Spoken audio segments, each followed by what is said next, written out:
আগের মতো ইলেকশন হবে না যে আমি দাঁড়ায় থাকলাম, আমার সামনে দিয়ে যা খুশি না করতেছে, বা আমার সামনে দিয়ে ভোটের ব্যালট বক্স নিয়ে চলে যাচ্ছে।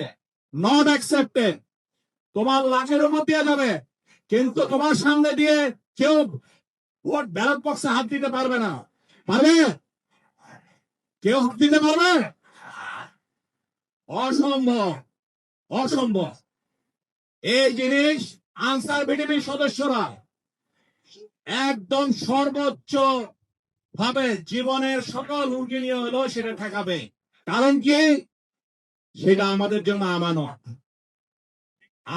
আমি শুধু তোমাদের এখানে অনেক ইয়াং আছো বলতেছি, অনেকে আছে, বিভিন্ন প্রশ্ন আছে, আমাদের সাংবাদিক ভাইরা, দেশবাসীর কাছে প্রশ্ন আছে যে আসলে বিভিন্ন পক্ষের থেকে যে আমাদের দ্বারা এত সদস্য, এদের উপর যে চাপ, যে তার কাজ করার জন্য, সেটা কি আদৌ এরা সঠিকভাবে সেই চাপ মোকাবেলা করতে পারবে? এই প্রশ্ন সবার আছে।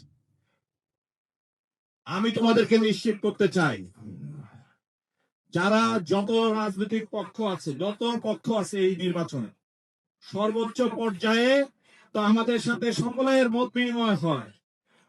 তোমাদেরকে আমি স্পষ্ট ভাষায় বলছি, সকলের চাওয়া পাওয়া একটাই, যে ভাই ভোট যেন সুস্থ হয়, সুন্দর হয়, কোন জাল জালিয়াতি অনিয়ম ভোট কেন্দ্রে যেন টলারেট করা না হয়।